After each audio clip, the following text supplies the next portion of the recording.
بسم اللہ الرحمن الرحیم۔ السلام علیکم، امید کرتے ہیں آپ سب خیریت سے ہوں گے۔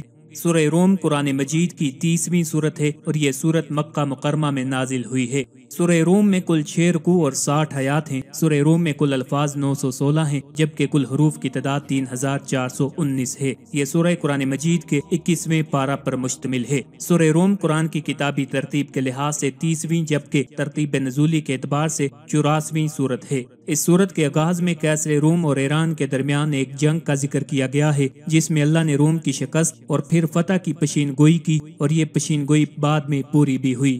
سورہ روم مکہ مکرمہ میں اس وقت نازل ہوئی جب مکہ میں مسلمان کمزور اور محدود تھے۔ کفار مکہ نے مسلمانوں کا جینا مشکل کر رکھا تھا۔ روم کی شکست اور دوبارہ فتح کا ذکر مسلمانوں کے لیے حوصلے اور تسلی کا پیغام تھا۔ اس صورت کے نزول کی وجہ یہ تھی کہ جب روم یعنی کہ عیسائی حکومت کو ایران یعنی کہ مجوسی حکومت نے شکست دی تو کفار مکہ نے خوشیاں منائی کیونکہ ایرانی بھی مشرک تھے۔ انہوں نے مسلمانوں کو طنزاً کہا کہ جس طرح روم کی حکومت شکست کھا گئی اسی طرح تمہارا دین بھی مٹ جائے گا۔ اس موقع پر اللہ تعالیٰ نے یہ صورت نازل فرمائی اور مسلمانوں کو خوشخبری دی کہ روم دوبارہ فتح یاب ہو جائے گا، اور چند سال بعد ایسا ہی ہوا۔ سورہ روم کا نام روم اس میں ذکر کردہ روم کی قوم کے واقعے کی مناسبت سے رکھا گیا ہے۔ اللہ تعالیٰ نے روم کی شکست و فتح کو بطور مثال پیش کیا تاکہ انسان عبرت حاصل کرے، اللہ کی قدرت کو پہچانے۔ اس مناسبت سے اس سورت کا نام سورہ روم رکھا گیا۔ سورہ روم مسلمانوں کو اللہ پر ایمان اور بھروسہ رکھنے کا درس دیتی ہے۔ یہ انہیں یاد دلاتی ہے کہ دنیا کی آزمائشیں عارضی ہیں اور بالآخر فتح اللہ کی طرف سے ہے۔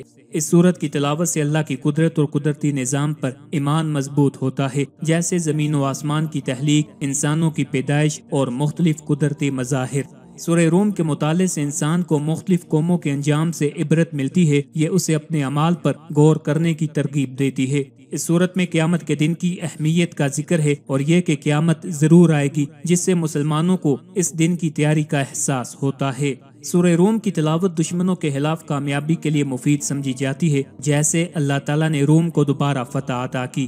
اگر کوئی آدمی مشکلات میں ہو اور اس سے نجات چاہتا ہو تو سورہ روم کی تلاوت کرنا فائدہ مند ہے۔ یہ اللہ سے مدد طلب کرنے اور اس کی قدرت پر بھروسہ کا ذریعہ ہے۔ اس سورت کی تلاوت ایمان میں پختگی اور اللہ کے راستے پر ثابت قدمی کا سبب بنتی ہے۔ بعض علماء کے مطابق سورہ روم کی تلاوت بیماریوں اور پریشانیوں سے شفا کے لیے مفید ہے۔ سورہ روم کی تلاوت کرنے سے رزق میں برکت اور فراوانی حاصل ہوتی ہے۔ یہ اللہ کی نصرت اور مدد کو انسان کے لیے آسان بناتی ہے۔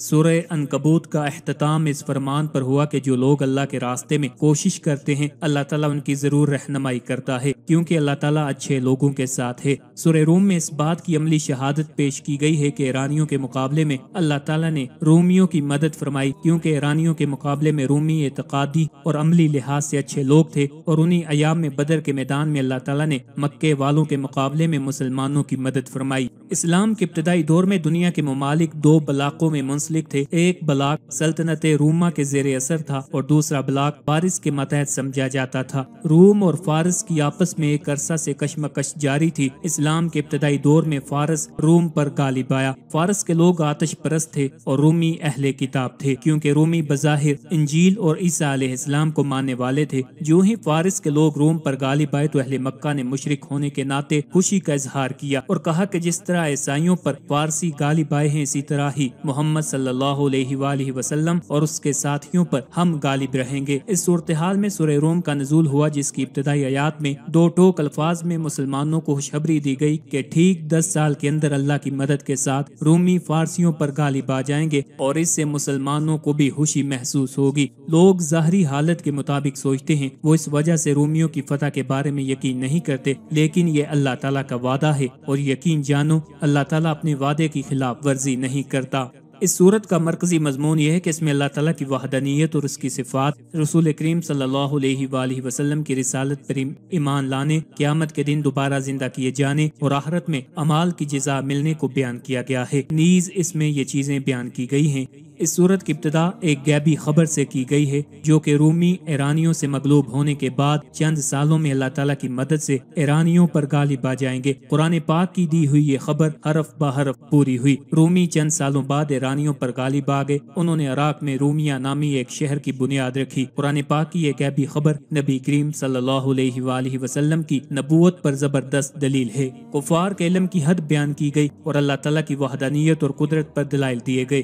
مرنے کے بعد دوبارہ زندہ کیے جانے، قیامت قائم ہونے، نیک اعمال کرنے والے مسلمانوں کی جزا اور آخرت کا انکار کرنے والے کفار کی سزا کا بیان کیا گیا ہے۔ اللہ تعالیٰ کی قدرت کی نشانیاں بیان کی گئی ہیں۔ نبی کریم صلی اللہ علیہ وآلہ وسلم اور مسلمانوں کو دین اسلام پر قائم رہنے کی تاکید فرمائی گئی، اور جو اس دین سے ہٹے گا وہ فطرت سے ہٹ جائے گا۔ رشتہ داروں، مسکینوں اور مسافروں پر صدقہ کرنے اور سود سے بچنے اور حلال طریقوں سے مال میں اضافہ کرنے اور زکوٰۃ کے ذریعے اپنے مالوں کو پاک کرنے کا حکم دیا گیا ہے۔ کفار کے ایمان لانے سے اعراض کرنے پر نبی کریم صلی اللہ علیہ وآلہ وسلم کو تسلی دی گئی ہے۔